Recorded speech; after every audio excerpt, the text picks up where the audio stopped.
সাংস্কৃতিক প্রোগ্রাম হতো, সেই সাংস্কৃতিক প্রোগ্রাম এখন আর হয় না। সাংস্কৃতিক প্রোগ্রাম হয় না, তো এখন কি প্রোগ্রাম হয়? হয় কি, ওয়াজ হয়। সকালবেলা পাশের বাসা থেকে আমি ওয়াজ শুনি, আমি রবীন্দ্রনাথের গান শুনি না। তা তোমার কাছে ওয়াজ ভালো লাগে না, রবীন্দ্রনাথের গান ভালো লাগে, তা তুমি হিন্দু না মুসলমান? আমি মান্নাদের গান শুনি না। হ্যাঁ, তো এই যে পাড়ায় মহল্লায় মাইক, 14 জায়গায় মাইক লাগায়, এই যে জোরে জোরে চিৎকার করে করে ওয়াজ করা হয়, এটা তো শব্দ দূষণ হচ্ছে। রবীন্দ্রনাথের গান আর মান্নাদের গান এটা শব্দ দূষণ হয় না? নাহলে তোদের কাছে ওয়াজ শব্দ দূষণ হয়, আর মান্নাদের গান আর রবীন্দ্রনাথের গান তোর কাছে শব্দ দূষণ হয় না? তোদের মতন শাহবাগীদের কারণে দেশের আজকের পরিণতি এই। ঠিক, তুমি টাকা কামাই করতেছো একদিকে, আর মানুষকে অসুস্থ করে দিচ্ছ। তো আমাদের যে দেশ রবীন্দ্রনাথের, যে দেশ লালনের, যে দেশ নজরুলের, কোন বাপ বলছে এই দেশ লালনের, রবীন্দ্রনাথের? তো সেবাবদের কাছে আমার প্রশ্ন, তোদের মতন শাহবাগীদের ধরে জুতাতে পিটাই এই দেশ থেকে তাড়ানো উচিত।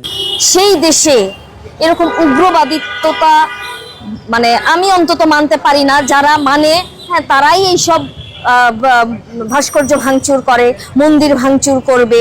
শাহবাগী মাগি কারা উগ্রবাদী?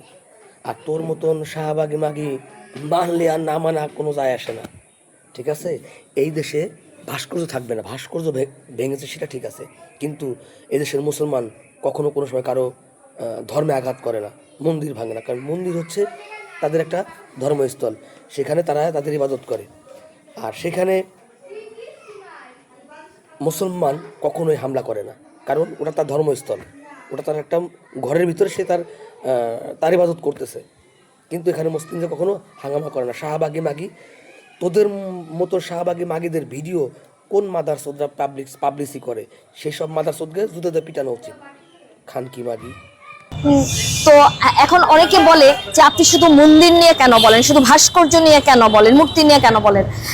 কারণ যে দেশে যে জিনিস নিয়ে বেশি ক্রাইসিস, বেশি নিষেধাজ্ঞা, বিরোধিতা, আমি সেটার পক্ষেই থাকবো। তুই তো সেটার পক্ষে থাকবি, কারণ তুই তো শাহবাগী পতিতা এবং শাহবাগী মাগি। আর তোদের মতন মাগিদের কাছ থেকে এসব ছাড়া কোনো কিছু আশা করা সম্ভব না।